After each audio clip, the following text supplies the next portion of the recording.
Hello， 大家好。我们都知道，从3月8号爆出硅谷银行的资金出问题，在36个小时内，硅谷银行就破产了。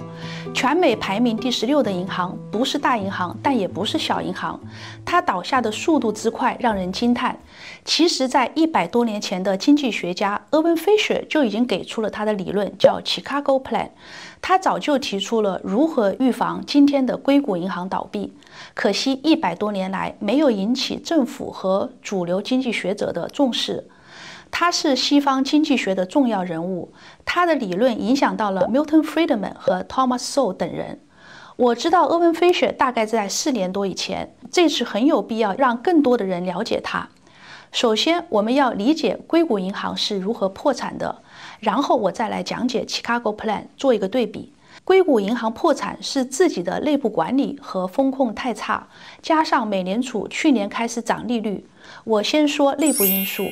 银行的会计记账是这样子的，你存进去的钱 deposit 对银行来说就是银行欠你的，体现在他们的负债栏 liability。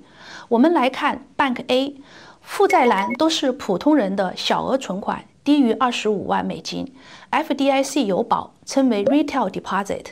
普通人的钱通常不会大进大出，很稳定。我们来看银行 B 的 liability 的储户，基本上都是投资机构。硅谷银行就像银行 B， 他们的储户是高科技公司和高净值人士，流动性很大，储户的金额大部分都超过了25万以上 ，FDIC 不保。相信大家已经看出了哪一家银行比较安全。如果我是 CEO， 我一定会让银行的客户多样化，有公司存款，也要有普通人的存款，1万、2万、10万的储户。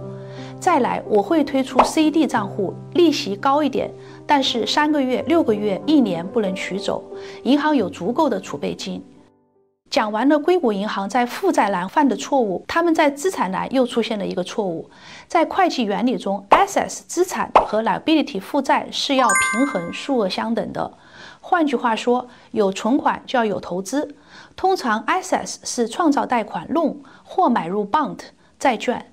来看银行 A， 他们是创造了 loan 贷款，银行 B 是买入了债券 bond。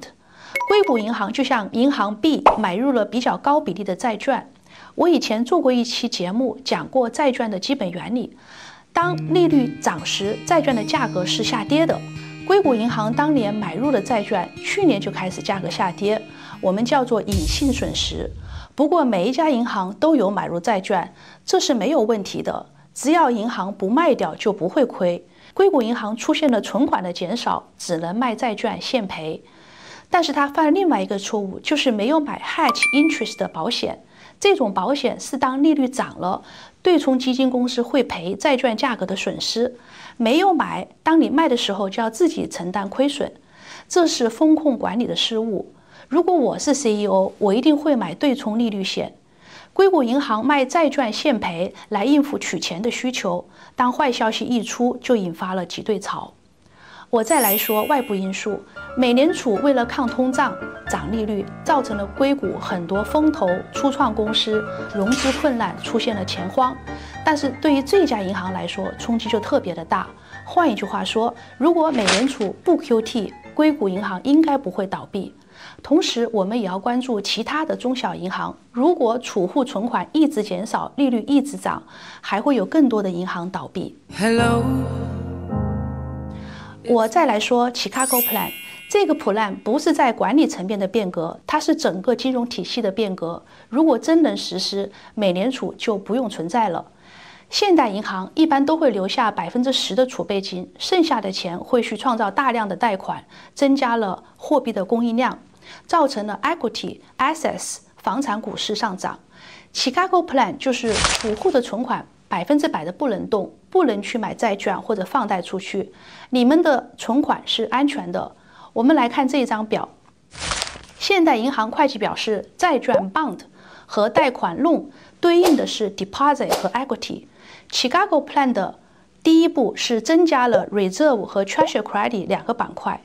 第二步 reserve 同 deposit 对应，客户的存款对应的是 reserve 不能动，100%的不会出现取钱的时候没有钱。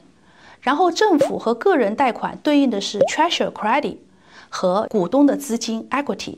它的优点是：第一，银行成为了真正的中介，只能增加股东和政府的财政信用才能放贷；第二，私人和国家的债务减少，因为银行不能 create money， 不能创造钱；第三，低债的大环境会减少利率的波动；第四，不会有太多的货币供应，不会有通货膨胀；第五，不需要美联储调利率，市场来决定利率的变化。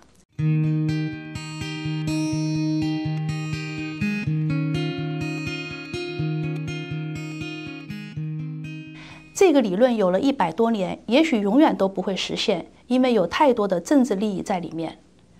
最后，我以鄂温菲许的话收尾：我们国家的流通货币现在完全取决于银行的贷款交易，他们不是借钱，而是承诺提供他们没有的货币。